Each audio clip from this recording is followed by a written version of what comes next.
خطیب اہل سنت، فاضل نوجوان، مقرر شیریں لسان، عالم نقطہ حضرت علامہ مولانا محمد انور قریشی صاحب دامت برکاتہم العالیہ سے کہ آپ تشریف لائیں، اپنے خوبصورت افکار عالیہ سے ہمارے قلوب کو منور فرمائیں۔ رسول الکریم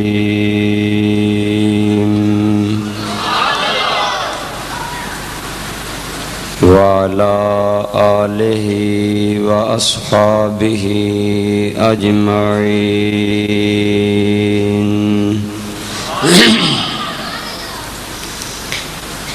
اما بعد فاعوذ باللہ من الشیطان الرجیم۔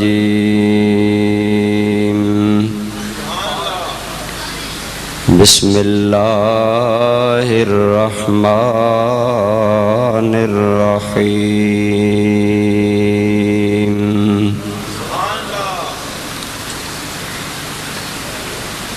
لقد كان لكم في رسول الله أسوة حسنة۔ صدق الله مولانا العظيم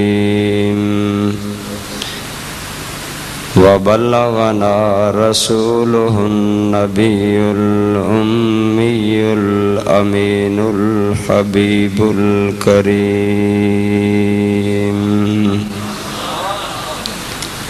تمام احباب محبت پیار ذوق شوق سے درود پاک پڑھی۔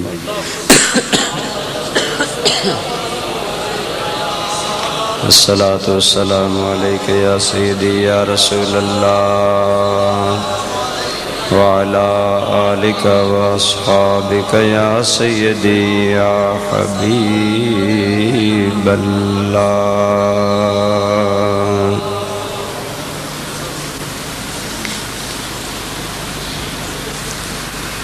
نبی کی ذات نمونہ ہے آدمی کے لیے،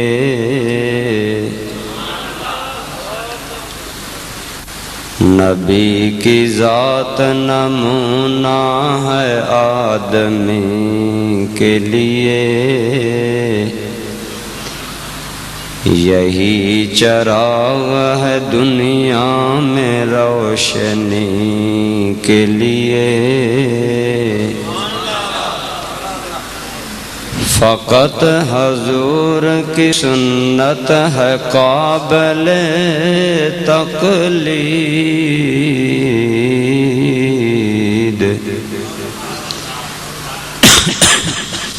فقط حضور کی سنت ہے قابل تقلید، فقط حضور ہیں انسان کی رہبری کے لیے۔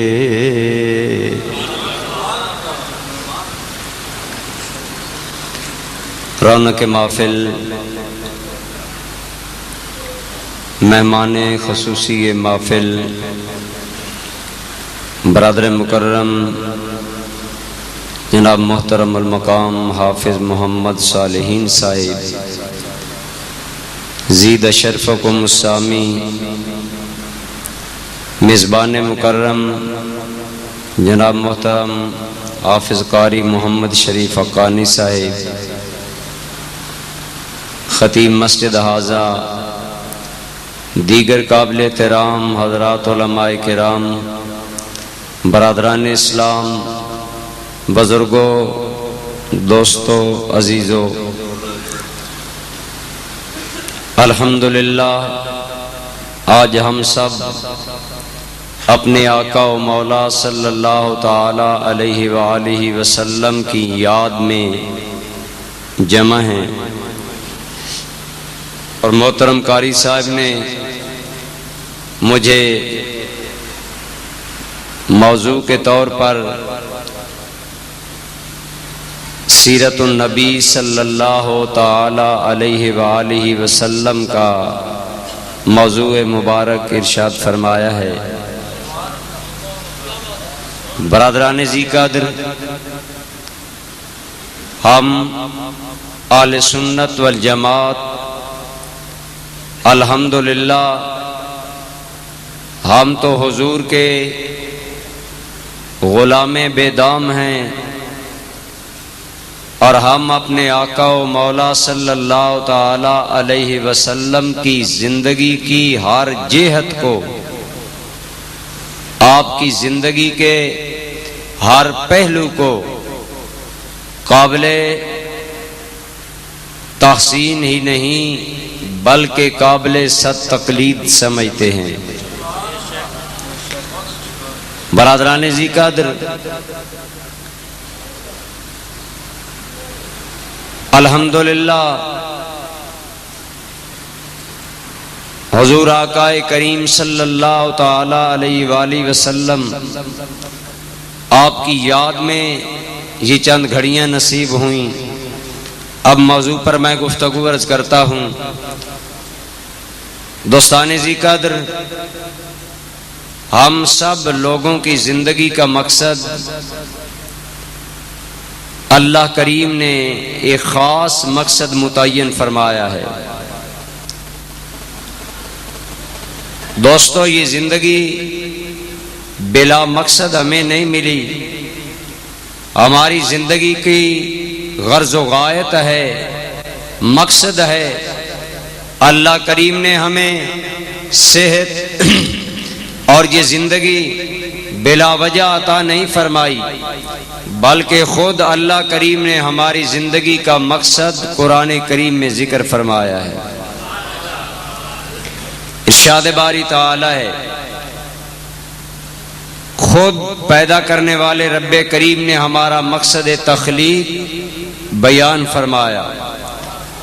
ارشاد باری تعالی فرمایا، وَمَا خَلَقْتُ الْجِنَّ وَالْإِنسَ إِلَّا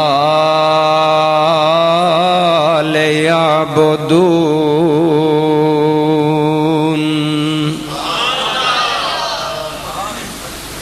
فرمایا، اور میں نے جن و انس کو نہیں پیدا کیا مگر اس لیے کہ وہ میری عبادت کریں۔ گویا رب کریم نے بڑے کھلے انداز میں بتا دیا، اے انسانو، اللہ کریم نے تمہیں زندگی عطا فرمائی، اللہ کریم نے تمہیں تمہاری تخلیق فرمائی، ان صلاحیتوں ان قابلیتوں کا تمہیں حامل بنایا۔ بلا وجہ اللہ کریم نے تمہیں اس طرح پیدا نہیں فرمایا، بلکہ تمہاری زندگی کا مقصد یہ ہے کہ تم اللہ کی عبادت کرو۔ کیا کرو؟ اللہ کی یہ ہماری زندگی کا مقصد ہے کہ ہم اللہ کریم کی عبادت کریں، اللہ تعالیٰ کی اطاعت کریں، اللہ تعالیٰ کی فرما برداری کریں۔ برادران ذی قدر، اب ہمیں کیسے پتہ چلتا کہ اللہ تعالیٰ کی عبادت کیا ہے، اللہ تعالیٰ کی اطاعت کیا ہے؟ ہم بے شک اس کے بندے ہیں، لیکن دوستو ہم محدود ہیں، اللہ لا محدود ہے۔ ہم حادث ہیں، اللہ قدیم ہے۔ ہم فانی ہیں، اللہ باقی ہے۔ ارے فانی باقی تک پہنچتا تو کس طرح؟ محدود لا محدود سے رابطہ کر سکتا تو کس طرح؟ اس کی بارگاہ تک رسائی حاصل کرتا تو کس طرح؟ ہمیں تو اس کی رضا کا علم نہیں، اس کی عبادت کا علم نہیں، اس کی اطاعت کا علم نہیں۔ دوستان ذی قدر، اور اللہ کی عبادت مقصد تخلیق بیان کیا گیا، مقصد زندگی بیان کیا گیا۔ ہم نے عرض کی، مولا ہم تیری عبادت کے پابند ہیں، ہم عبادت کرنا چاہتے ہیں، ہم تیری اطاعت کرنا چاہتے ہیں، ہم تمہیں راضی کرنا چاہتے ہیں۔ اے مالک کریم، کیسے راضی کریں؟ فرمایا، اے لوگو، میں تم پر کرم کروں گا کہ میں تمہارے سامنے، مجھے معلوم ہے انسان کی نیچر اور فطرت میں یہ ہے کہ انسان سیمپل دیکھتا ہے، انسان نمونہ دیکھتا ہے، انسان اپنے سامنے مثال دیکھتا ہے۔ اے لوگو، اگر تم میری عبادت کرنا چاہتے ہو، اگر میری اطاعت کرنا چاہتے ہو، تو میں بطور نمونہ اور بطور مثال اور بطور آئیڈیل اور سیمپل تمہارے سامنے ایک ایسی ذات کی زندگی کو رکھوں گا کہ جس ذات کی زندگی پوری کی پوری زندگی میری بارگاہ میں محبوب و مقبول ہے، اور مجھے عزت و جلال کی قسم جس کی زندگی پر اس پیارے کی زندگی کا رنگ آ جائے گا وہ انسان بھی میری بارگاہ میں مقبول ہو جائے گا۔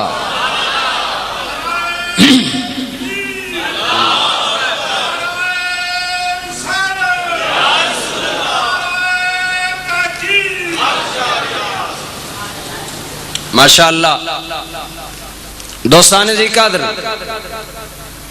انسان کی فطرت میں یہ بات شامل ہے کہ انسان نمونہ دیکھ کر اس کے مطابق زندگی گزارتا ہے یا اس کے لیے چلنا آسان ہوتا ہے۔ آپ دیکھیں ایک استاد اگر زبانی بچوں کو بتائے سیب کیسے بنایا جاتا ہے، مثلا ڈرائنگ ماسٹر بتائے سیب کیسے بنایا جاتا ہے، کتاب کیسے بنائی جاتی ہے، ہو سکتا ہے بچے کو سمجھ نہ آئے، لیکن اگر استاد پریکٹیکلی کتاب بنا کر بلیک بورڈ پر دکھا دے گا، اگر سیب کی شکل بنا کر دکھا دے گا، انسان کے لیے اس کی نقالی کرنا، اس کے مطابق کتاب اور سیب بنانا بچے کے لیے آسان ہو جائے گا۔ آج ہماری میتھمیٹکس حساب بہت مشکل ہے بچوں کے لیے 9th اور 10th کے، لیکن جو استاد آپ خود بچوں کو بلیک بورڈ پر سوال سمجھا دیتا ہے، بچوں کے لیے سوال حل کرنا آسان ہو جاتا ہے۔ بطور تھیوری جتنا لیکچر دیتا رہے مشکل ہوگا، لیکن اگر عملاً سامنے سوال حل کر کے دے گا بچے کے لیے سوال حل کرنا آسان ہو جائے گا۔ دوستان گرامی قدر، اگرچہ میرے آقا و مولا کا نور پاک ساری کائنات سے پہلے بنایا گیا، لیکن اللہ نے کرم فرمایا کہ میرے آقا کو بشریت کے لباس میں دنیا میں بھیجا، انسان بنا کر بھیجا، بشر کامل بنا کر بھیجا۔ ارے یار کو بشریت کا لباس پہنا کر کیوں بھیجا، انسان کامل کیوں بنا کر بھیجا، تاکہ انسانوں کے لیے زندگی گزار کر خدا کو راضی کرنا آسان ہو جائے۔ یہی وجہ ہے کہ خدا کی قسم اگر میرے آقا انسان بن کر نہ آتے تو انسان پر کبھی زندگی کی راہیں آسان۔ اس لیے میں کہا کرتا ہوں آدمیت کو نہ ملتا کبھی منزل کا سراغ، آدمیت کو نہ ملتا کبھی منزل کا سراغ، آپ آتے نہ اگر صورت انسان ہو کر، کہ اللہ کریم نے سرکار کو انسان بنایا، بشر کامل بنایا، اللہ کریم نے حبیب مکرم کو انسان بنا کر ہمارے سامنے مبعوث فرمایا تاکہ لوگوں کے لیے زندگی گزارنا آسان ہو جائے، اللہ کی عبادت کرنا آسان ہو جائے، اللہ کی اطاعت کرنا آسان ہو جائے۔ ہمارے دل میں خیال آیا اے رب کریم ہم تیری عبادت کرنا چاہتے ہیں، ہمارے لیے کوئی نمونہ ہونا چاہیے، ہمارے لیے کوئی مثال ہونی چاہیے۔ اللہ کریم نے حبیب کریم صلی اللہ علیہ وسلم کی حیات طیبہ کو ہمارے لیے نمونہ بنا دیا، اور پوری زندگی میرے آقا کی ہمارے لیے نمونہ بنا دی۔ دوستان گرامی قدر، بعض لوگ سمجھتے ہیں کہ میرے آقا کی 40 سال کے بعد والی زندگی انسانیت کے لیے قابل رہنمائی ہے، قابل تقلید ہے۔ اللہ کی قسم میرے آقا کی زندگی کا ہر پہلو اتنا انوکھا، اتنا نرالا اور اتنا کامل و مکمل ہے کہ میرے مصطفیٰ کو زندگی کے جس پہلو میں بھی دیکھو گے قابل تقلید نظر آئے گا۔ کیا ہوگا؟ قابل میرے آقا کریم قابل تقلید نظر آئیں گے۔ بہرحال برادران گرامی قدر، میں عرض یہ کرنا چاہتا ہوں، اللہ کریم نے ہم پر کرم فرمایا کہ ہمارے لیے سرکار کو نمونہ بنایا اور پوری حضور کی زندگی کو ہمارے لیے باعث تقلید بنا کر عبادت کا ذریعہ بنا دیا۔ اب ہمارے ذہن میں خیال آتا ہے کہ یا اللہ، ہم تو کھانے کے محتاج، پینے کے محتاج، سونے کے محتاج۔ دوستان گرامی قدر، پہلا یہ اشکال میں آپ کے ذہن سے دور کر دوں، ہم سوتے بھی ہیں، ہم کھاتے بھی ہیں، ہم پیتے بھی ہیں، ہم چلتے ہیں، پھرتے ہیں، اٹھتے ہیں، بیٹھتے ہیں، یہ سارے اعمال ہماری زندگی میں ہیں۔ اللہ کی قسم یاد رکھیے، یہ سارے اعمال اگر تیری اپنی عادت کے مطابق ہوں گے، اگر تیرے اپنے معمول کے مطابق ہوں گے، یہ تیری عادت رہے گی۔ اگر یہ تیرے اعمال سرکار کی عادت کے مطابق بن جائیں گے، حضور کے رنگ میں ڈھل جائیں گے، تیرا سونا بھی عبادت بن جائے گا، کھانا پینا بھی عبادت بن جائے گا۔ میرے آقا کریم کے ہر عمل کو اللہ نے ہمارے لیے قابل تقلید بنایا۔ دوستان گرامی قدر، فرمائیے ایک دو مثالیں دے کر میں بات آپ کو سمجھانے کی کوشش کروں گا۔ درود پاک ذرا پڑھی۔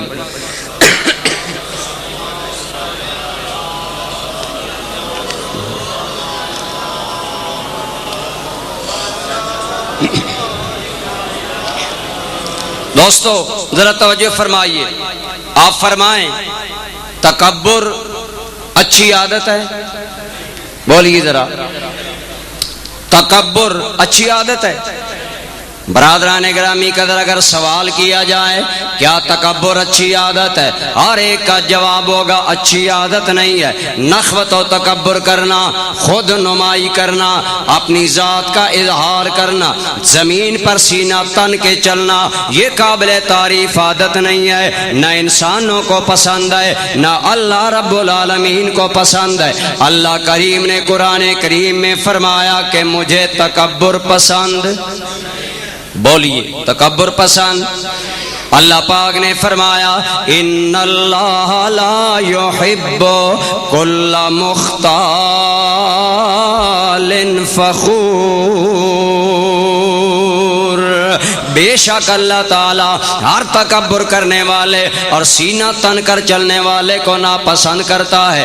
ارے اللہ رب العالمین کو تو تکبر اتنا ناپسند ہے کہ جب اس نے عزازیل نے، شیطان نے تکبر کیا، آدم علیہ السلام کو سجدہ نہ کیا، اللہ نے راندہ درگاہ بنا دیا، ہمیشہ کے لیے لعنت کا طوق اس کے گلے میں ڈال دیا، ہمیشہ کے لیے لعنتی بنا دیا۔ برادران گرامی قدر، تکبر میرے رب العالمین کو ناپسند ہے، انتہائی اللہ کی بارگاہ میں ناپسندیدہ ہے۔ سینہ تان کر چلنا اللہ کو ناپسند ہے۔ آپ راول پنڈی میں سینہ تان کر چلیں، تکبر کریں، اللہ کو ناپسند ہے۔ اپنے گھر میں تکبر کریں، بازار میں کریں، ہر جگہ تکبر اللہ کو ناپسند ہے۔ لیکن دوستان گرامی قدر، جب ہم گئے حج پر بیت اللہ کا طواف کرنے کے لیے گئے، جو گئے ہیں انہیں علم ہے، جو نہیں گئے دعا اللہ ہم سب کو دوبارہ حاضری نصیب فرمائے۔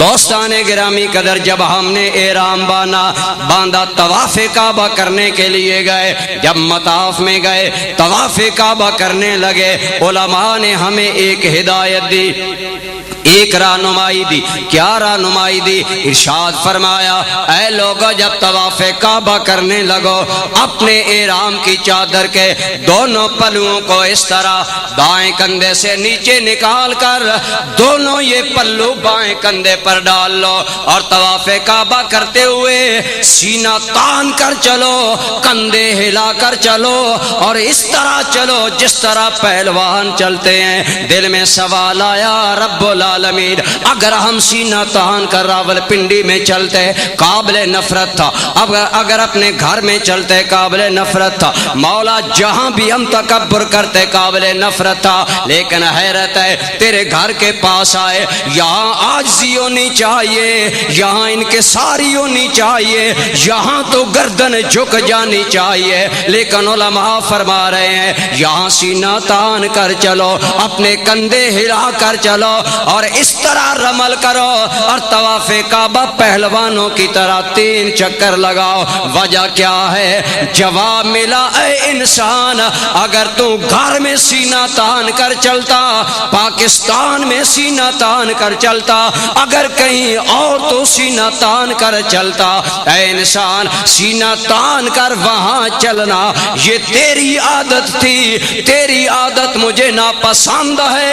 اے انسان میرا یار یہاں چلا ہے، اگر میرے کعبہ کے پاس پہلا طواف کرتے ہوئے رمل کرتے ہوئے اگر تم اس طرح سینہ تان کر چلو گے، اگر اس طرح تم رمل کر کے چلو گے، کندھے ہلا کر چلو گے، تیرا یہ چلنا مجھے پسند آ جائے گا، میری عبادت کا ذریعہ بن جائے گا۔ مولا کیوں؟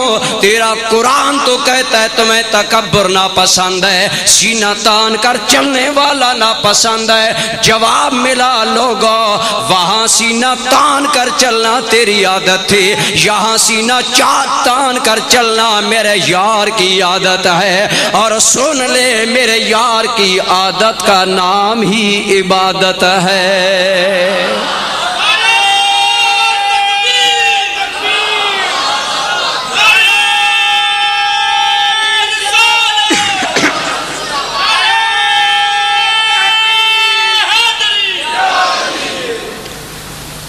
برادران ذی قدر دیکھیے، سینہ تان کر چلنا اللہ کو ناپسند ہے، لیکن اگر ہم طواف کعبہ میں رمل کرتے ہوئے سینہ تان کر چلتے ہیں وہ باعث قبولیت اور باعث محبوبیت بن جاتا ہے۔ مولا فرق کیا ہے؟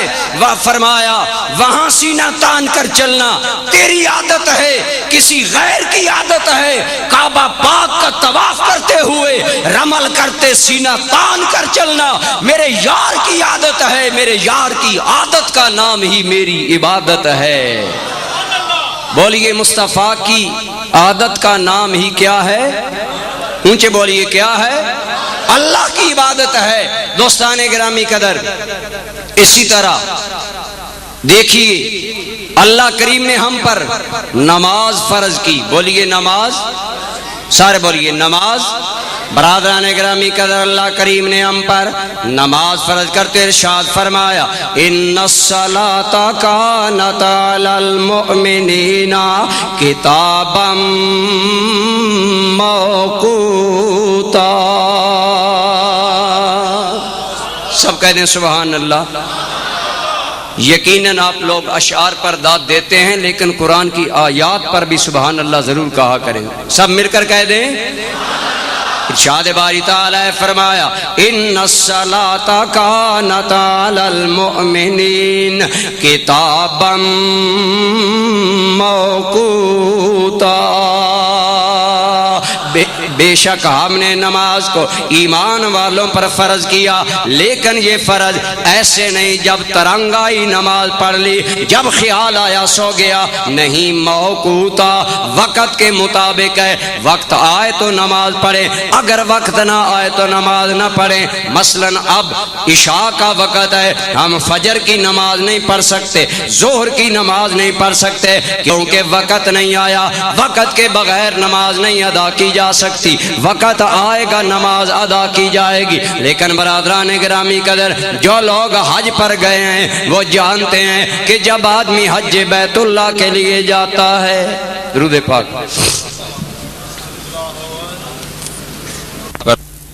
اتھا گہرائیوں سے خوش آمدید درج کرتے ہیں۔ تمام آپ تشریف رکھیں۔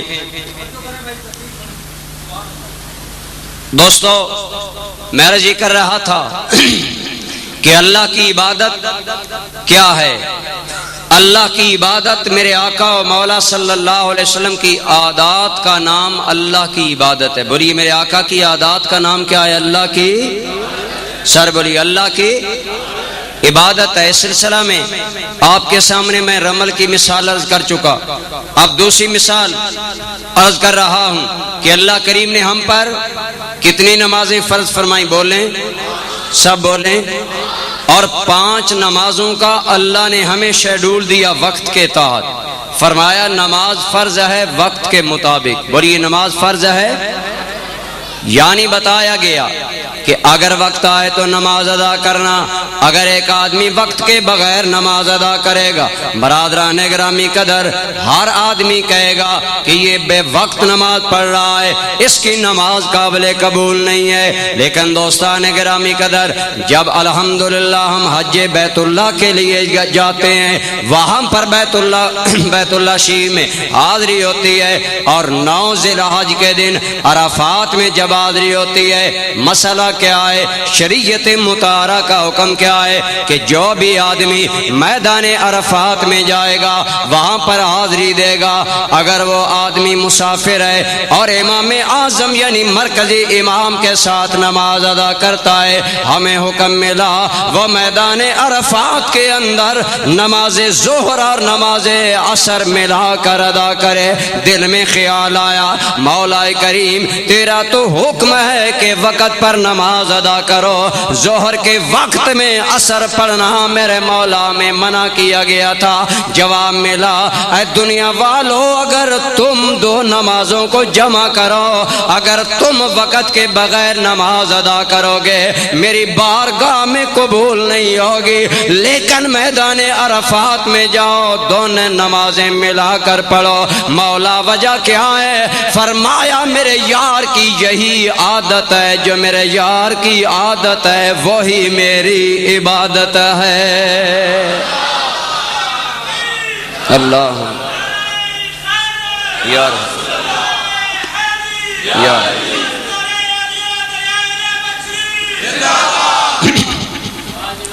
اسی طرح برادران گرامی قدر، جب حجاج کرام 9 ذی الحج شام کو میدان عرفات سے فارغ ہوتے ہیں، حکم ہے طلوع غروب آفتاب کے ساتھ وہاں سے نکل پڑو۔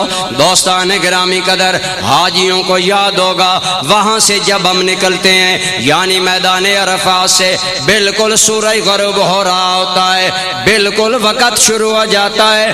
عام حالات میں ہر آدمی جانتا ہے مغرب جلدی ادا کی جاتی ہے، کیوں؟ بعض لوگ کہتے ہیں مغرب کا وقت بہت قلیل ہے، حالانکہ اتنا قلیل نہیں ہوتا جتنا عام طور پر سمجھا جاتا ہے۔ بہرحال حجاج میدان عرفات سے نکلے، نماز مغرب ادا نہیں کی، شریعت کا حکم کیا ہے؟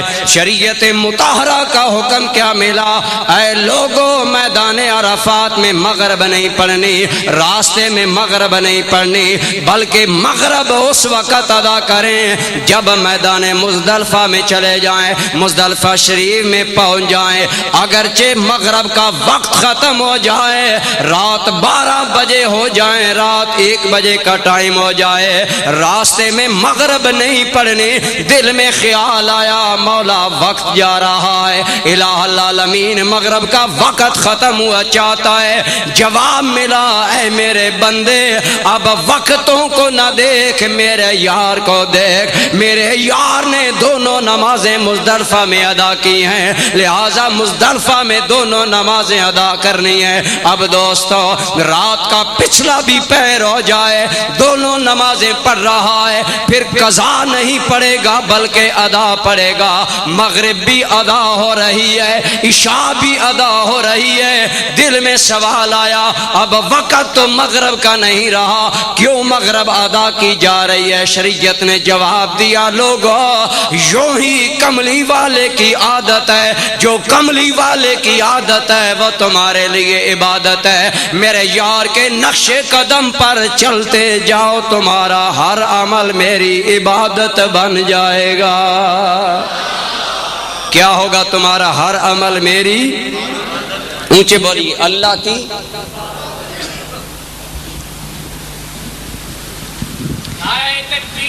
اللہ یا رسول حضرت علامہ محمد انور قریشی صاحب، رحمت شریف دوستان گرامی قدر، ابتدائی طور پر یہ بات میں آپ کی خدمت میں عرض کرنا چاہتا تھا کہ زندگی کا مقصد اللہ کی عبادت ہے. بولیے زندگی کا مقصد، سارے بولیے زندگی کا مقصد اور اللہ کی عبادت. پیارے مصطفیٰ کی اطاعت کا نام ہے. فرمایا میرے حبیب کی اطاعت کرتے جاؤ، تمہاری عقل مانے نہ مانے، جو میرے یار نے کیا وہ کرتے چلے جاؤ. مجھے عزت و جلال کی قسم ہے، میرے یار کی جو اطاعت کرو گے وہی تمہاری عبادت بن جائے گی. وہ کیا بن جائے گی؟ تو اگر ان دونوں چیزوں کو ملائیں، ذرا توجہ کیجئے، زندگی کا مقصد اللہ کی عبادت اور اللہ کی عبادت مصطفیٰ کی اطاعت. گویا پتہ چلا کہ زندگی دینے والے نے یہ کہہ دیا، اے لوگو زندگی عطا میں نے کی ہے، لیکن یہ زندگی میرے یار کے نام پر قربان کر دو تو یہ تمہاری زندگی عبادت بن جائے گی. اسی لیے واصف علی واصف کا ایک شعر انتہائی قابل توجہ ہے. آپ بڑی پیاری بات کرتے ہیں. آپ فرماتے ہیں زندگی کیا ہے؟ فرماتے ہیں زندگی حسرت بھری فریاد ہے، زندگی حسرت بھری فریاد ہے، اور زندگی گویا کسی کی یاد ہے. گویا زندگی دینے والے نے ہم پر لازم کیا یہ زندگی گزارو میرے یار کی یاد میں، میرے حبیب مکرم کی یاد میں. اگر ان کی یاد میں زندگی گزرے گی، اور ان کی یاد کیا ہے؟ جو بھی کام کم کرنے لگو، جو بھی عمل کرنے لگو، اگر عمل کرنے سے پہلے میرے حبیب کو یاد کر لو گے وہی تمہارا عمل عبادت بن جائے گا. ارے اس لیے تو میرے آقا نے فرمایا صلو کما رأیتمونی اصلی، اے لوگو ایسے نماز پڑھو جیسے تم مجھے نماز پڑھتا دیکھ رہے ہو. کیا فرمایا؟ سلو، ایسے نماز پڑھو کما رأیتمونی اصلی، جس طرح مجھے نماز پڑھتا دیکھتے ہو. گویا آج لوگ تو کہتے ہیں اگر نماز میں نبی کا خیال لایا جائے تو نماز ٹوٹ جاتی ہے. آمنہ کا لال کہتا ہے اے لوگو جب نماز پڑھو تو میری نماز کو یاد کرو. ارے میری نماز کو یاد کر کر کے جھکتا جا، میری نماز کو یاد کر کر کے بکتا جا، میری نماز کو یاد کر کر کے اللہ کی بارگاہ میں جھکتا چلا جائے گا، وہی تیری نماز خدا کی عبادت بن جائے گی. کیا بن جائے گی؟ اللہ کی عبادت بن جائے گی. تو دوستان گرامی قدر، اس لیے حضور آقا کریم صلی اللہ تعالی علیہ وآلہ وسلم، یہ سلسلہ بند نہیں ہو سکتا. حضرت صاحب اگر اجازت، درود پاک تمام حضرات. کہ ہماری زندگی کا مقصد اللہ تعالیٰ کی عبادت ہے. بولی اللہ تعالیٰ کی عبادت، میرے آقا کی اطاعت ہے. اسی لیے اللہ کریم نے ہمارے لیے سرکار کی زندگی کو نمونہ بنایا اور ارشاد فرمایا اے لوگو اگر عملی طور پر نمونہ چاہتے ہو، اپنے لیے مثال چاہتے ہو، آئیڈیل چاہتے ہو، لقد کان لکم فی رسول اللہ اسوۃ حسنہ، اے لوگو تمہارے لیے میرے حبیب کی زندگی نمونہ ہے. زندگی کے جس سٹیج پر بھی ہو میرے یار کی پیروی کرو، میرے حبیب کی تقلید کرو. اگر بچے ہو تو حلیمہ کے آنگن میں کھیلنے والے محمد الرسول اللہ کو دیکھ لو. اگر نوجوان ہو مکہ کے نوجوان کو دیکھ لو. اگر تم شادی شدہ ہو تو سیدہ خدیجہ الکبریٰ کے شوہر کو دیکھ لو. اگر تم تاجر ہو تو شام میں حضرت خدیجہ کا محل لے جا کر تجارت کرنے والے میرے محبوب کو دیکھ لو. اے لوگو زندگی کے جس شعبے میں بھی ہو میرے نبی کی زندگی کو سامنے رکھو اور میرے محبوب کی پیروی کرتے چلے جاؤ گے، وہی تمہارا عمل عبادت بنتا جائے گا. دوستان گرامی قدر، آج ایک دوست مجھے کہہ رہا تھا کہ مولانا ہر سال میلاد النبی کے جلسے ان کی تعداد میں اضافہ ہو رہا ہے، لیکن کیا وجہ ہے؟ عمل میں کمی آ رہی ہے. ہمارا کردار، ہمارے اخلاق اور اتوار نہیں بدلتے، اس کی وجہ کیا ہے؟ میں نے کہا بڑی معذرت سے کہ ہم نے میلاد کے جلسوں کو ایک رسم اور رواج تو بنا لیا۔ کتنے لوگوں نے مجھ سے تاریخ مانگی، میں نے کہا بھئی آپ جلسہ کیوں کرنا چاہتے ہیں؟ صرف ایک جواب ہے، ہم جی ہر سال کرتے ہیں لہذا اس سال بھی کرتے ہیں۔ دوستان گرامی قدر، ہم نے اسے رسم اور ایک رواج اور ایک اپنا عام معمول بنا لیا، اور پھر اس کے اندر جو ہماری جانب سے معاملات ہیں وہ بہرحال قابل غور ہیں۔ میں تمام کی نشاندہی اس وقت نہیں کر سکتا، لیکن ایک عرض کروں کہ ہم عموماً ہماری محافل سرکار کے فضائل پر، کمالات پر، اعجازات پر، اختیارات اور کمالات پر تو ہوتی ہیں، لیکن سرکار کا معمول حیات بیان نہیں ہوتا۔ اسی لیے تیرے تاجر کا کردار نہیں بدلتا۔ خدا کی قسم اگر محمد عربی کی تجارت تو لوگوں کے سامنے بیان کرتا، پھر ایک تاجر آدمی بھی سمجھتا یہ تجارت دنیا نہیں ہے بلکہ یہ تجارت بھی مصطفیٰ نے عبادت بنا دی ہے۔ آئیے دیکھیں، ہم سمجھتے ہیں اگر ہم دکانداری کر رہے ہیں، اگر کاروبار کر رہے ہیں تو ہمارا یہ وقت دنیا میں صرف ہو رہا ہے۔ نہیں دوستان گرامی قدر، میں تو کہا کرتا ہوں اللہ کی قسم کروڑوں سلام و آمنہ کے لال پر جس نے ہماری ساری زندگی کو اللہ کی عبادت بنا دیا۔ امام الانبیاء صلی اللہ علیہ وسلم نے خود تجارت فرمائی، ہمارے لیے ایک نمونہ قائم کر دیا اور بتا دیا اے لوگو جو آدمی تجارت کرے گا، پہلی بات حدیث مبارکہ میں یہ آتی ہے، حدیث پاک میں آیا ہے کہ رزق کے 9 حصے اللہ نے تجارت میں رکھے ہیں۔ کتنے حصے؟ رزق کے 9 حصے اللہ کریم نے تجارت کے اندر رکھے ہیں۔ گویا تجارت کی اسلام نے حوصلہ افزائی کی، امام الانبیاء صلی اللہ علیہ وبارک وسلم نے حوصلہ افزائی کی۔ دوستو آج ہم نے سمجھا یہی بڑی عبادت ہے کہ بندہ تسبیح لے کر مسجد میں بیٹھ جائے، صبح و شام اللہ اللہ کرے، دن رات تسبیح رولے، نفلوں پر نفل پڑھتا جائے، یہی عبادت ہے۔ اللہ کی قسم مانا یہ بھی عبادت ہے، لیکن میرے آقا کریم نے تجارت کو بھی عبادت قرار دیا۔ اگر یہ نہ ہوتا دوستو، حضرت خدیجۃ الکبریٰ مکہ کی امیر ترین عورت ہے، حضرت خدیجۃ الکبریٰ لوگوں کو مال دے کر تجارت کے لیے بھیجتی ہے۔ حضور پر ان کی نظر پڑی، آپ کو پیغام بھیجا، اے محمد بن عبداللہ میں آپ کو تجارت پر بھیجنا چاہتی ہوں، آپ میرا مال لے جائیں، میں آپ کو ڈبل دوسرے لوگوں کی نسبت ڈبل میں آپ کو اجرت دوں گی اور اجر دیا جائے گا۔ آپ نے قبول فرما لیا، اپنا غلام میسرہ حضور کی میت میں ملایا اور میسرہ کو کہنے لگی تم محمد مصطفیٰ کی خلوت و جلوت کو دیکھنا، انفرادیت و اجتماعیت کو دیکھنا، معاملات کو دیکھنا، لین دین کو دیکھنا، انداز گفتار دیکھنا، ان کا کردار دیکھنا۔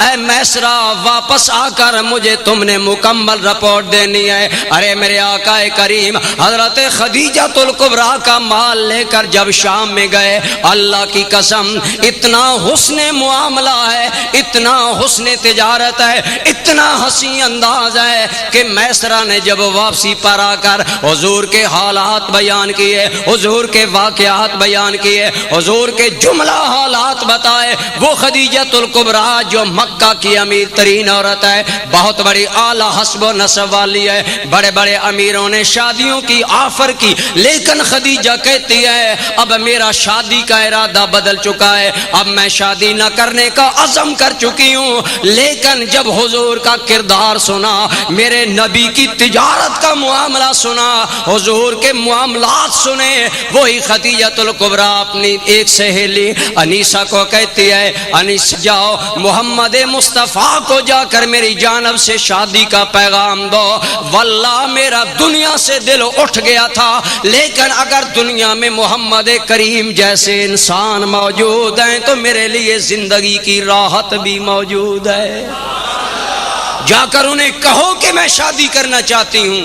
حضرت سیدہ خدیجہ الکبریٰ نے رسول اللہ کو جو شادی کی آفر کی تو وہ حضور کا اخلاق، آپ کا کردار، آپ کا حسن معاملہ، صداقت اور دیانت کو دیکھ کر کہا، اور کہا کہ جو معاملات میں اتنا دیانت دار ہے وہ ازدواجی زندگی میں کتنا عظیم انسان ہوگا، کتنا حسین انسان ہوگا۔ دوستان گرامی قدر، ہم نے تو تجارت کو اپنی عبادات سے باہر سمجھ لیا، لیکن میرے آقا نے تجارت کا پایا کتنا بلند کر دیا۔ خود میرے آقا نے تجارت کی، حضرت صدیق اکبر کپڑے کی تجارت کیا کرتے تھے، سیدنا عمر فاروق رضی اللہ تعالیٰ عنہ عثمان غنی گندم اور کھجور کی تجارت کیا کرتے تھے۔ ان لوگوں نے یہ تجارت کر کے ہمارے لیے نمونہ قائم کیا۔ اور سنیے میرے آقا نے کیا فرمایا، امام الانبیاء صلی اللہ علیہ وسلم نے فرمایا، لوگو امین تاجر قیامت کے دن اللہ کے نبیوں کی میت میں اٹھایا جائے گا۔ اس ایک ارشاد پر ذرا توجہ کیجئے، فرمایا امانت دار تاجر کون؟ بولیے کون؟ امانت دار تاجر، ایسا تاجر جو امین ہو، جو خیانت نہ کرتا ہو، بات میں غلط بیانی نہ کرتا ہو، جھوٹ نہ بولتا ہو۔ میرے آقا و مولا صلی اللہ علیہ وسلم نے فرمایا امین تاجر قیامت کے دن انبیاء کی معیشت میں اٹھایا جائے گا۔ اب برادران گرامی قدر، اس عمل کی عظمت دیکھ لیجئے جس کو ادا کرنے والا انسان قیامت میں اللہ کے نبیوں کی معیت میں اٹھایا جائے گا۔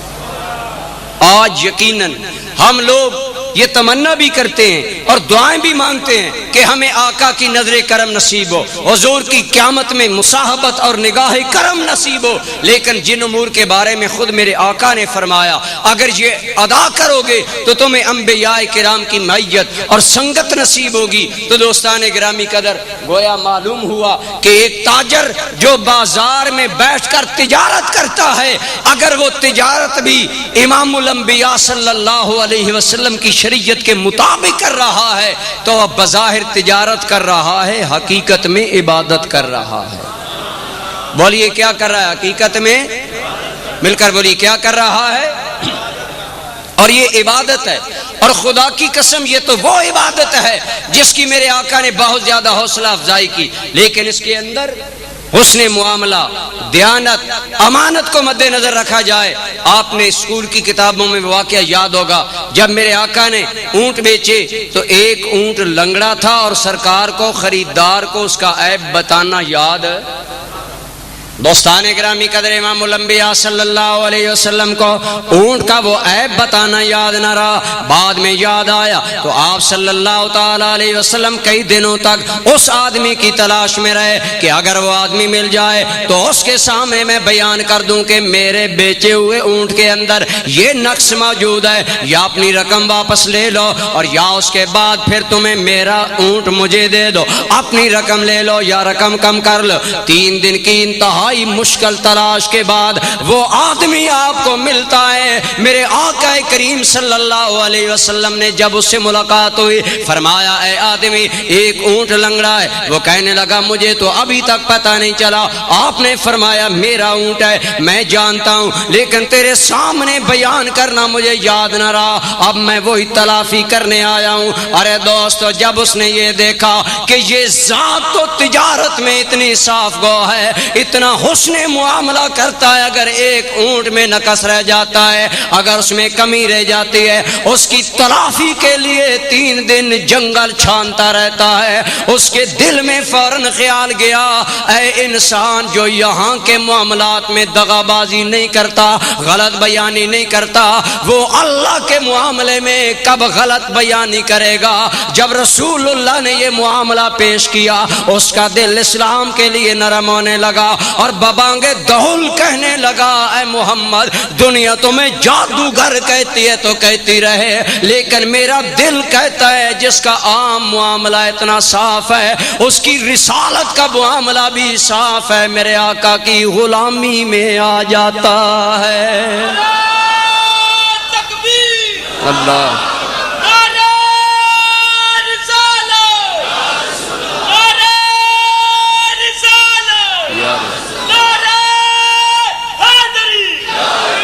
دوستان گرامی قدر، میلاد منائیے، میلاد سے محبت کیجئے، لیکن خدا را میلاد منائیے، سیرت اپنائیے، سیرت اپنی زندگی میں میرے آقا کی زندگی کو رائج کریں، حضور کے نقش قدم پر چلیں، اپنا کردار، اپنے اخلاق و اطوار کو رسول اللہ کے رنگ میں ڈھالیں۔ ارے میرے دوستان گرامی قدر، ہم سہل پسند ہو گئے، سہل انگار ہو گئے، میلاد بیان کیا، شعر بھی پڑھ لیے، نعتیں بھی پڑھ لی، لیکن عمل کرنا اس میں کوئی نہ آیا۔ ہم نے وہ آسانی والا کام پکڑ لیا، لیکن سیرت کیا ہے؟ سارا یسیرو سیرتن، عربی زبان میں اس کا معنی ہے چال چلن، انداز حیات اختیار کرنا۔ اللہ نے فرمایا، اللہ کی قسم میرے دوست، ہمارے نعت خان ساری رات نبی پاک کا حلیہ بیان کریں گے، زلف واللیل کی بات کریں گے، رخ والضحا کی بات کریں گے۔ ارے میرے آقا کے حسن میں کوئی شک نہیں، لیکن سرکار کے کمال کو صورت کے حسن پر نہ رکھو۔ میرے رب نے سرکار کو صورت کا بھی کمال دیا ہے، سیرت کا بھی کمال دیا ہے۔ بولیے سیرت کا بھی، اونچے بولیے سیرت کا بھی کمال دیا ہے۔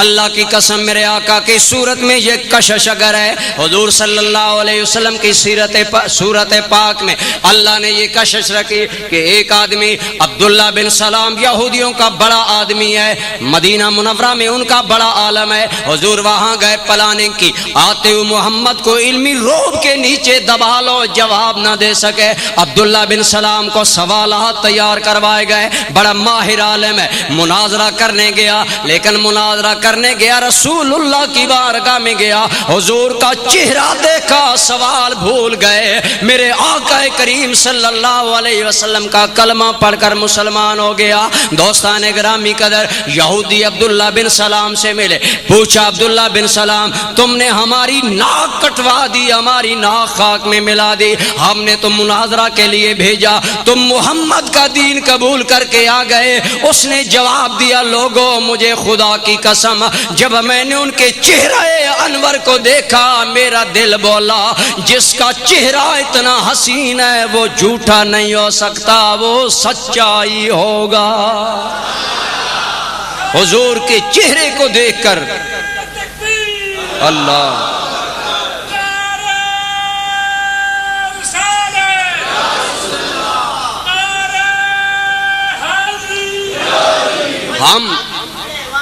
ہم سرکار کے اس حسن کو تو بیان کرتے ہیں۔ ہاں ہاں میرے آقا کا یہ حسن تھا کہ دیکھنے والے کہا کرتے ہیں اللہ اللہ، دیکھنے والے کہا کرتے ہیں اللہ، یاد آتا ہے خدا دیکھ کے صورت تیری۔ میرے آقا اللہ نے تمہاری صورت ایسی بنائی ہے، اگر تمہاری صورت کو دیکھا جائے اللہ یاد آتا ہے۔ اللہ کی قسم میرے دوستو، جنہوں نے صورت کو دیکھا دل سے انہیں بھی خدا نظر آیا، جنہوں نے مصطفیٰ کی سیرت کو دل سے دیکھا انہیں بھی اس میں اللہ نظر آیا، انہیں بھی اللہ نے ہدایت عطا فرما دی۔ دوستان گرامی قدر، عثمان بن طلحہ نامی آدمی ہے، حضور اس کے پاس جاتے ہیں، وہ مکہ کا کلید بردار ہے، چابی بردار ہے۔ میرے آقا نے فرمایا، اے عثمان مجھے چابی دو، میں اندر جا کر 2 نفل پڑھنا چاہتا ہوں، بیت اللہ میں رسول اللہ عبادت اللہ کرنا چاہتے ہیں۔ وہ کہنے لگا، اے محمد جو بھی مجھ سے چابی مانگے گا اسے مل سکتی ہے، لیکن چابی محمد بن عبداللہ کو۔ فرمایا میرا قصور کیا ہے؟ کہنے لگے تم نیا دین لے کر آئے ہو، ہمارے خداؤں کے بارے میں تم کہتے ہو کہ وہ جھوٹے ہیں، کسی اور کو جو بھی مانگے گا، غریب مانگے، امیر مانگے، شاہ مانگے، گدھا مانگے، چھوٹا مانگے، بڑا مانگے، ہر ایک کو ملے گی، محمد تمہیں نہیں ملے گی۔ دوستان گرامی قدر، جب عثمان بن طلحہ نے یہ کہا تو تیرے میرے نبی نے کیا کیا؟ کوئی معجزہ نہیں دکھایا کہ مولا اس کی زبان بند ہو جائے جو کہتی ہے مجھے چابی نہیں ملی، یہ نہیں کہا میں ہاتھ اٹھاتا ہوں اللہ تمہیں فالج زدہ کر دے گا۔ میرے قریب نے اس کا ہاتھ پکڑا، ہاتھ کو حرکت دے کر فرمایا، عثمان بن طلحہ وہ دن کیسا ہوگا جب کعبہ کی چابی میرے پاس ہوگی، میں جس کو چاہوں گا عطا کروں گا۔ کعبہ کی چابی میرے پاس ہوگی، جس کو چاہوں گا عطا کروں گا۔ اس نے کیا کہا سنیے، کہنے لگا حل تذل القریش الیوم، اے محمد کیا اس دن قریش ذلیل ہو جائیں گے؟ چابی تمہیں ملے گی، اس کا مطلب ہے قریش کا اقتدار ختم ہو جائے گا، اس کو زوال آ جائے گا، کیا قریش ذلیل ہو جائیں گے؟ میرے لجپال نے کتنا حسین جواب دیا، خدا کی قسم ذرا انداز تکلم تو دیکھو، انسان تو انتقام کا شکار، حضور غصے میں ہوتے، جلال میں ہوتے، انتقامی بات کرتے۔ اس نے کہا کیا قریش ذلیل ہو جائیں گے، ذلت والے ہو جائیں گے؟ فرمایا عثمان بن طلحہ تمہیں غلط فہمی ہوئی ہے، میں دنیا کو ذلت نہیں دینے آیا، مجھے رب نے عزتیں دینے بھیجا ہے، اور جس دن کعبہ کی چابی میرے پاس ہوگی نا، اس دن قریش کی عزت کا پھریرا آسمانوں پر لہرا رہا ہوگا۔ ورطہ حیرت میں آ کر دیکھنے لگا سرکار کا منہ، مجسمہ حیرت میں فرمایا یاد رکھنا، یہ بات کر کے میرے آقا چلے گئے۔ برادران گرامی قدر، میرے آقا کریم پر وہ بھی وقت آیا جب اہل مکہ نے بے یار و مددگار کر کے مکہ سے نکال دیا، بے یار و مددگار کر کے مکہ سے نکالے جانے والا رسول جب 8 سال بعد مکہ میں دوبارہ آتا ہے، صرف 8 سال کا عرصہ گزرا، اللہ کریم نے حالات پیدا کیے، مکہ فتح ہوا چاہتا ہے، اللہ کی قسم مکہ والے مجبور محض بن کر سامنے آ گئے، اور 10,000 کا لشکر جرار مکہ کو اپنے احاطہ میں لے لیتا ہے، 10,000 کا لشکر جرار مکہ کو اپنے گھیرے میں لے لیتا ہے۔ کہیں سے جناب عمر پرچم لہرا کر آ رہے ہیں، کہیں جناب خالد بن ولید پرچم لہراتے آ رہے ہیں، کہیں جناب عباس پرچم لہراتے آ رہے ہیں۔ دوستان گرامی قدر، اسی عالم کو جب دیکھا، ایک صحابی بلند آواز سے بولا، دنیا والوں اور مکہ والوں، تم نے ہم پر ظلم کا کون سا ضابطہ ہے جو نہیں آزمایا؟ آج گوشے ہوش سے سنو، الیوم یوم الجفا، آج ظلم اور بدلے لینے کا دن آ گیا، ہم گن گن کر بدلے لیں گے، گن گن کر ظلم چکائیں گے۔ لیکن رحمت للعالمین نے کیا جواب دیا؟ آپ نے فرمایا جو نہ کہو آج بدلے لینے کا دن آیا، یہ اعلان کرو الیوم یوم البر والوفا، آج تو نیکی کرنے کا دن آ گیا ہے، آج نیکی کرنے کا دن آیا۔ اور میرے آقا کریم آئے، کعبہ مکرمہ کا دروازہ کھولا گیا، حضور نے کعبہ کو بیت اللہ کو پاک کیا بتوں سے، اور میرے آقا کریم کے ہاتھ میں چابی ہے۔ حضرت عباس حضور کے چچا جان ہیں، قبیلہ قریش کے سردار ہیں، قبیلہ بنی ہاشم کے چشم و چراغ ہیں، بڑے عزت والے ہیں، اور حضور کے چچا ہیں، مانگ رہے ہیں محمد بن عبداللہ، یہ عزت ہمیشہ سے بنی عبد المطلب کو حاصل رہی، ہمیں حاصل رہی، آج چابی مجھے دی جائے تاکہ میری اور میری عزت کی، میری اولاد کی عزت ہو کائنات میں۔ لیکن میرے آقا نے فرمایا نہیں میرے چچا، فرمایا تلاش کرو عثمان بن طلحہ کہاں ہے۔ تلاش کیا گیا، تلاش کیا گیا، وہی آدمی سامنے آیا، آج عثمان بن طلحہ مجرم بن کر آیا۔ پھر میرے نبی نے وہ دن یاد کرایا، آئے عثمان بن طلحہ، میں نے تمہیں کہا تھا کعبہ کی چابی میرے ہاتھ میں ہوگی، میں جس کو چاہوں گا عطا کروں گا، آج کعبہ کی چابی میرے پاس ہے، کیا تیرا خیال ہے؟ کہنے لگا محمد تیری یار بات پوری ہو گئی ہے، آج جس کو چاہے گا چابی عطا کرے گا۔ میرے آقا کریم صلی اللہ علیہ وسلم نے کیا کیا؟ دوستان گرامی قدر، میں عرض کر رہا تھا کہ اگر حضور کی صورت دیکھ کر خدا یاد آتا ہے، سیرت دیکھ کر بھی خدا یاد آتا ہے۔ میرے آقا نے فرمایا اے عثمان، تو کہتا تھا جو بھی چابی مانگے گا اسے ملے گی، ایک محمد کو نہیں ملے گی۔ آج سن میرا ظرف، میرا کردار یہ ہے، چابی کوئی بھی مانگے کسی کو نہیں ملے گی، چابی محمد صرف تمہیں عطا کرے گا۔ اے عثمان، چابی آج میں تمہیں دوں گا۔ جب عثمان نے یہ دیکھا تو دل بدلا، کہنے لگا اگر یہ ذاتی انتقام چاہتا تو یہ معاملہ نہ کرتا، کہنے لگا آقا چابی بعد میں لوں گا، ایمان پہلے لوں گا۔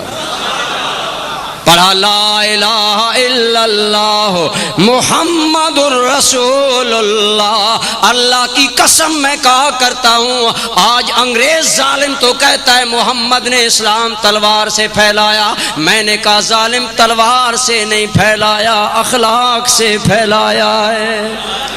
کچھ ان کے خلق نے کر لی، کچھ ان کے پیار نے کر لی، مسخر اس طرح دنیا شہ ابرار نے۔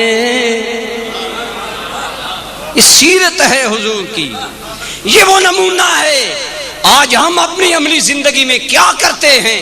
کون سا گھر ہے جہاں فساد نہیں، جہاں بگاڑ نہیں، جہاں پریشانیاں نہیں؟ ارے خدا کی قسم، اے کاش کے سیرت رسول کو لوگوں کے سامنے بیان کیا جاتا۔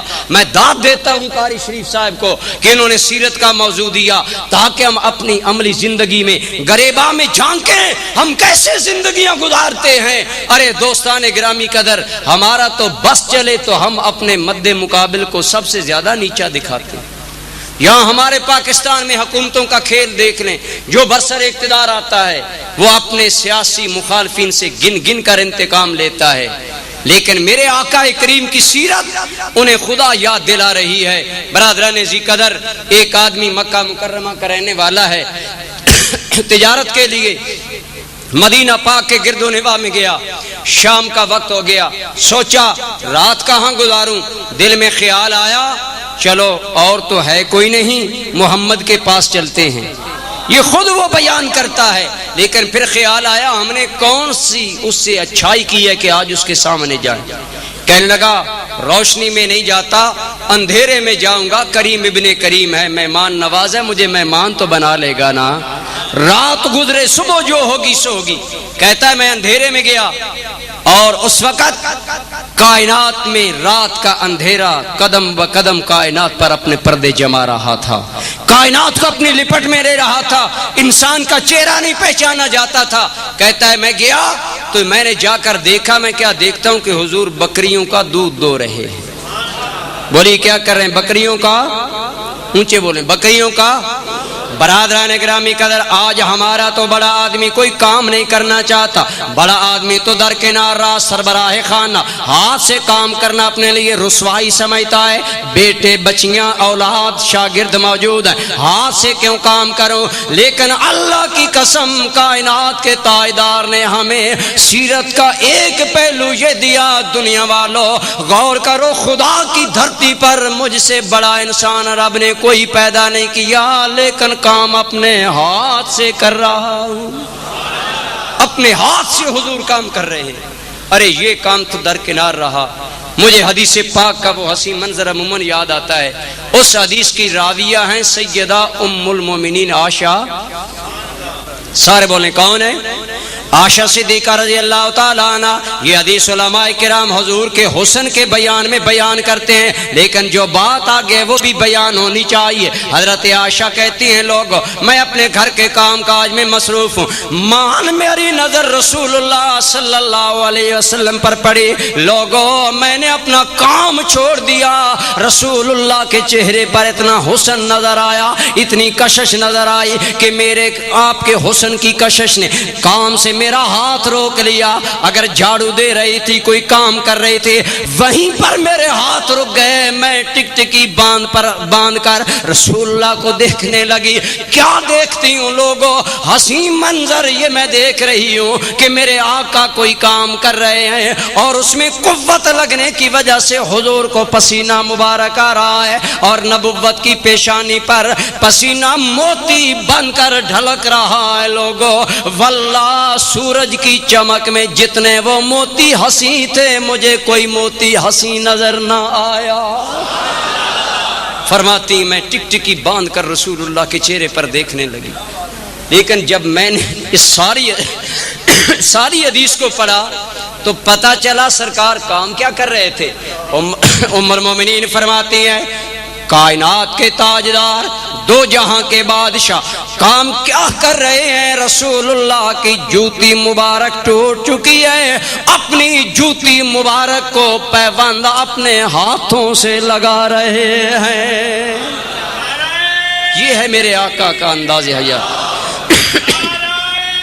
یا رسول اللہ تیری صورت تیری سیرت زمانے میں نرالی ہے، تیری صورت تیری سیرت زمانے میں، تیری ہر ہر ادا پیارے دلیل بے مثالی ہے۔ ارے اپنے ہاتھ سے اپنے کام کرنے والا کائنات کا تاجدار ہے، وہ آنے والا بتاتا ہے لوگوں رسول اللہ کیا کر رہے تھے، اپنی بکریوں کا دودھ دو رہے تھے۔ میں آیا، میرے قدموں کی چاپ سن کر سرکار نے پوچھا کون؟ میں نے اپنا نام لیا اور ساتھ ہی بتایا اے محمد بن عبداللہ آج رات میں آپ کا مہمان بننا چاہتا ہوں۔ فرمایا بیٹھو ہم تمہیں اپنا مہمان بنائیں گے۔ کہتا ہے میرے بیٹھے بیٹھے آپ صلی اللہ تعالی علیہ وسلم کے گھر کے بارے میں بات چلی، کوئی آیا، فرمایا گھر سے پتہ کرو کھانے کی کوئی چیز ہے تو انہیں دو۔ اندر جانے والا جواب دیتا ہے یا رسول اللہ کاشان ہے رسالت پر کائنات کے تاجدار کے گھر میں کھائے پیے جانے والی کوئی چیز موجود نہیں ہے۔ گھر میں یہ ہے فقر کا عالم، یہ ہے گھر میں تاجدار کائنات کا عالم۔ لیکن وہ کہتا ہے میں سنتا رہا، سرکار جب بکریوں کا دودھ دو کر فارغ ہوئے تو سرکار دودھ لے کر گھر نہیں گئے، سیدھے میرے پاس آئے اور آ کر مجھے فرمانے لگے میرے مہمان اشرب پیو دودھ۔ کہتا ہے میں دن کا تھکا ماندہ تھا اور کڑیل جوان تھا، جتنا سرکار نے دودھ دوہا تھا میں سارے کا سارا پی گیا۔ اب ہم جیسا کوئی ہوتا تو کہتا میرے گھر والے بھوکے ہیں تو نے سارا دودھ پی لیا ہے، بڑا بد اخلاق ہے، میں نے تمہیں آفر کی تو سارا پی گیا۔ لیکن کہتے حضور نے کوئی بات نہیں کی۔ رات ہوئی، صبح سرکار پھر بیدار ہوئے، سرکار نے بکریوں کا دودھ دوہا اور پھر دودھ دو کر سب سے پہلے میرے پاس لائے۔ گھر والوں کا خیال نہیں ہے، جب میرے پاس لائے تو میں نے کہا یا محمد لعل کما عرفتنی، اے محمد شاید تو نے مجھے پہچانا نہیں ہے۔ فرمایا میں تمہیں پہچانتا ہوں۔ کہنے لگا بتاؤ میں کون ہوں؟ سرکار نے میرا نام بھی بتایا، میرے والد کا نام بھی بتایا، مکہ مکرمہ میں میرا محلہ بھی بتایا اور ساتھ ہی بتایا تمہیں یاد ہوگا جب میں تیرے محلے سے گزرتا تھا تو مجھ پر آوازیں کستا تھا، کبھی مجھے جادوگر کبھی کوئی اس طرح کی آوازیں کسنے کے ذکر کیا، اور فرمایا تیرا مکہ میں میرے ساتھ یہ سلوک تھا کہ مجھ پر تو یہ تمام تیر برسایا کرتا تھا۔ کہنے لگا محمد ایک بات کا مجھے جواب دو، جب مجھے پہچانتے بھی ہو میرے کردار کو بھی جانتے ہو، یہ کیا انداز ہے کہ رات کو بھی سارا دودھ مجھے پلا دیا، اب بھی سارا دودھ مجھے پلانے کے لیے لا رہا ہے، گھر والے بھوکے ہیں۔ فرمایا مہمان دودھ پیو، وہ تمہارا کردار ہے، یہ میری سیرت ہے، وہ تمہارا کردار ہے، یہ میری سیرت ہے۔ کہنے لگا محمد بن عبداللہ صلی اللہ علیہ وسلم مجھے اللہ کی قسم ہے میں اب دودھ نہیں پیوں گا بلکہ پہلے تیرا کلمہ پڑھ کر مسلمان ہو جاؤں گا، پھر میں کیوں نہ کہوں کچھ ان کے خلق نے کر لے، کچھ ان کے پیار نے کر لے، مسخر اس طرح دنیا شہ ابرار نے۔ لیکن آج ہمیں اپنے گریباں میں جھانکنا ہوگا، جو دشمنوں کا دل مو رہا ہے اس کے امتی کا عملی زندگی میں کردار کیا ہے؟ کہیں ایسا تو نہیں ہمارے گھر والے بھی ہم سے تنگ، ہمارے پڑوسی بھی ہم سے تنگ، ہمارے کاروباری دوست بھی ہماری بد اخلاقی سے تنگ ہیں، ہمارے معاملات فیئر نہیں ہیں، ہم دوستوں کو بھی تنگ کرتے ہیں۔ دوستان گرامی قدر، اللہ کی قسم میرے آقا کی صورت بھی بے مثل ہے، بولیے سیرت بھی۔ اللہ عرض کر رہا تھا کہ ہمیں جہاں میلاد منانا چاہیے وہاں سیرت کو اپنانا چاہیے، بولیے سیرت کو، مل کر بولیے سیرت کو۔ اور میرے آقا کی سیرت اتنی کامل ہے، اتنی مکمل ہے کہ اللہ کی قسم زندگی کے شعبہ سے، ہر شعبہ حیات سے تعلق رکھنے والے آدمی کے لیے میرے آقا کی زندگی میں رہنمائی موجود ہے۔ اگر کوئی امام ہے اس کے لیے بھی موجود ہے، اگر کوئی مقتدی ہے اس کے لیے بھی موجود ہے، اگر باپ ہے اس کے لیے بھی، اگر بیٹا ہے اس کے لیے بھی، ہر انسان کے لیے رہنمائی موجود ہے۔ آج ہمارے اندر جو اصل چیز قابل توجہ ہے وہ یہ ہے کہ ہمیں سیرت رسول اللہ صلی اللہ علیہ وسلم کا مطالعہ کرنا چاہیے اور اسے اپنی عملی زندگی میں لاگو کرنا چاہیے۔ کیا کرنا چاہیے عملی زندگی میں؟ مل کر بولی، عملی زندگی میں اگر ہم سیرت طیبہ علماء سے سنیں گے، پڑھیں گے، یقیناً ہمارا اخلاق بدلے گا، ہمارا کردار بدلے گا، ہمارے اوصاف بدلیں گے، ہمارے انداز حیات بدلیں گے۔ اور اگر آپ کے انداز حیات بدل گئے تو پھر آپ کو سیرت میلاد النبی کی محفل سے کچھ فائدہ ہوگا کہ نہیں ہوگا؟ دوستان گرامی قدر، اس لیے ہمیں چاہیے کہ ہم سیرت رسول اللہ صلی اللہ تعالی علیہ وسلم کو پڑھا کریں، سنا کریں۔ خدا کی قسم اتنی چاشنی کسی انسان کی زندگی میں نہیں جتنی چاشنی اللہ کریم نے آمنہ کے لال کی زندگی میں رکھی۔ اتنی جاذبیت، اتنی کشش اور اتنی جاذبیت ہے۔ کتنے غیر مسلم وہ لوگ ہیں جن کے بارے میں جب پڑھا کہ وہ مسلمان کیوں ہوئے تو انہوں نے کہا کہ جب ہم نے مسلمانوں کو دیکھا تو ہمیں مسلمانوں سے نفرت آئی، ان کے کردار اور اعمال سے، لیکن جب ہم نے سیرت رسول اللہ صلی اللہ علیہ وسلم کا مطالعہ کیا تو حضور کی سیرت نے ہمیں اتنا متاثر کیا کہ ہم حضور کا کلمہ پڑھنے پر مجبور ہو گئے۔ یہ میرے آقا کی زندگی کی سیرت کا عظیم پہلو ہے۔ اب وقت بھی نہیں، کافی وقت ہو چکا ہے، حضرت صاحب بھی تشریف لا چکے ہیں، تو میں اپنی گفتگو کو انہی الفاظوں پر ختم کرتا ہوں کہ دوستان گرامی قدر، خدا را سیرت کی جانب آئیے، اسے پڑھیے۔ میرے آقا کی صورت کا بھی جواب نہیں، سیرت کا بھی جواب نہیں، اور اگر ہم اس کے باوجود اپنی سیرت سرکار کی سیرت میں نہیں ڈھالتے تو ہماری معرومی ہے۔ تو میں عرض کر رہا تھا، درود پاک رکا ہے کہ حضور صلی اللہ تعالی علیہ وسلم کا ارشاد گرامی ہے، علم حاصل کرو خواہ تمہیں چین جانا پڑے۔ تو کیا اس میں دنیاوی علم بھی آتا ہے، دینی علم بھی؟ ہمیں کون سا علم حاصل کرنا چاہیے؟ یہی بات میں آپ کے سامنے عرض کر رہا ہوں کہ ہمارے آقا نے دین اور دنیا کی تقسیم ختم کر دی۔ توجہ سے سنیں، ہمارے آقا نے دین اور دنیا کی تقسیم کیسے؟ اگر آپ کوئی علم، مثلا ایک آدمی انگریزی پڑھتا ہے اور اس لیے پڑھ رہا ہے کہ میں انگریزوں کی زبان سمجھوں گا، سمجھنے کے بعد ان تک اسی زبان کے ذریعے اللہ رسول کا پیغام پہنچاؤں گا، اس کا انگریزی پڑھنا بھی عبادت ہے۔ ایک وقت تھا جب حضور سیدی ضیاء الامت مفکر اسلام حضور پیر محمد کرم شاہ صاحب الازہری رحمت اللہ تعالی علیہ نے نصاب کو بدلا اور علماء کے لیے قرآن، حدیث، فقہ، اصول حدیث اور ان علوم کے ساتھ ساتھ آپ نے فرمایا کہ انگریزی پڑھو، معاشیات پڑھو، پولیٹیکل سائنس پڑھو۔ علماء نے فتوے لگائے تھے کہ پیر کرم شاہ سازش کر رہا ہے اسلام کے خلاف، لیکن آج دنیا کو پتا چلا کہ الحمدللہ پیر کرم شاہ صاحب کے پڑھے ہوئے شاگرد دنیا بھر میں نبی کا ہوکہ دے رہے ہیں۔ غیروں کی زبانیں سیکھ کر ان کی زبان میں ان تک اللہ کا پیغام پہنچانا یہ منع۔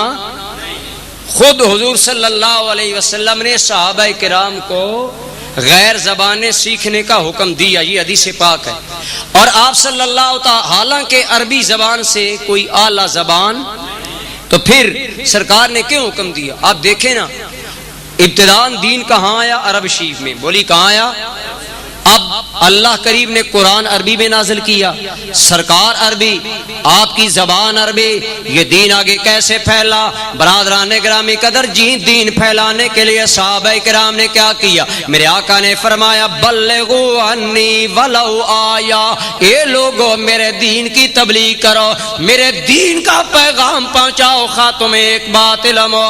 میں نے پڑھا بعض صحابہ کرام کا میدان عرفات میں حج ادا کرنے کے بعد جدھر منہ آیا زندگی بھر چلتے گئے، یار کا فرمان پہنچاتے چلے گئے۔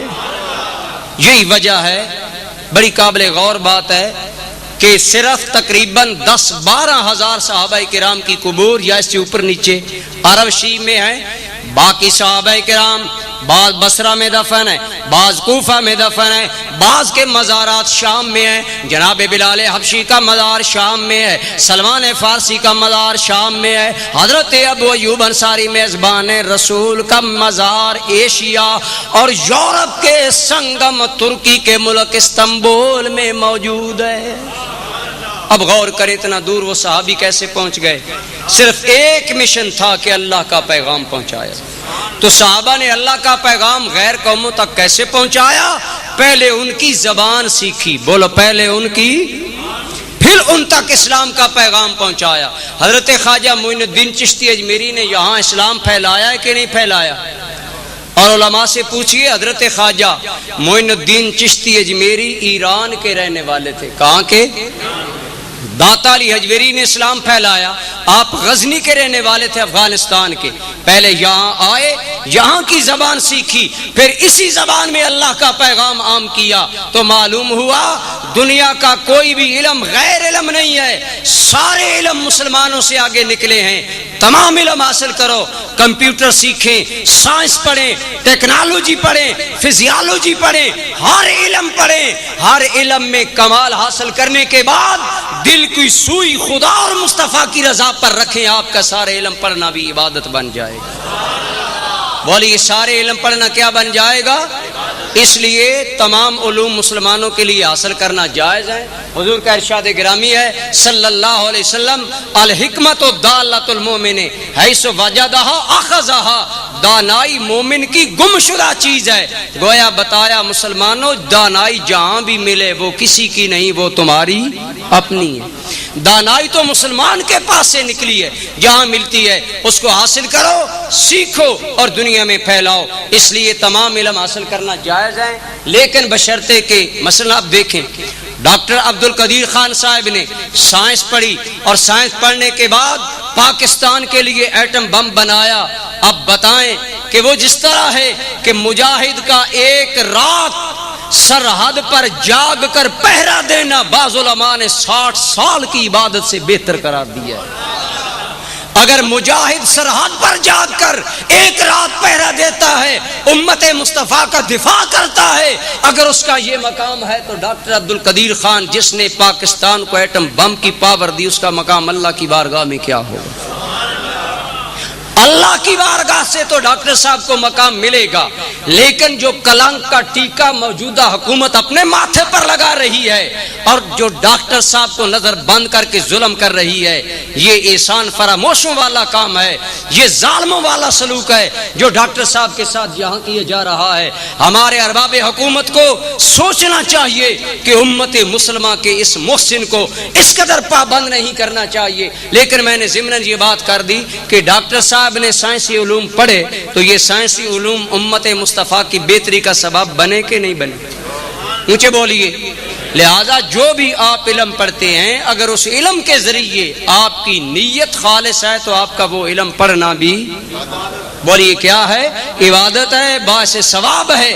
اسی لیے تو اگر یہ میرا موضوع ہوتا کہ میرے آقا کی شریعت کی ہمہ گیری کیا ہے تو میں آپ کو یہ تمام باتیں عرض کرتا۔ بہرحال تمام علم حاصل کرنا جائز ہے، بشرطے کہ وہ علم حاصل کر کے اس سے مقصد نیک ہو، بولیے مقصد۔ اور اگر کوئی آدمی عربی کا علم پڑھ کر قرآن سے نبی پاک کے نقائص تلاش کرے تو اس کا وہ عربی پڑھنا بھی اس کے لیے وبال جان ہو۔ بات آگئی سمجھ کے نہیں؟ جو بھی آپ علم پڑھتے ہیں اگر آپ کی نیت ٹھیک ہے آپ کے لیے علم حاصل کرنا جائز ہے۔ اللہ تعالی ملت اسلامیہ کو اپنے فرائض سمجھنے کی توفیق عطا فرمائے۔ وما علینا الا البلاغ۔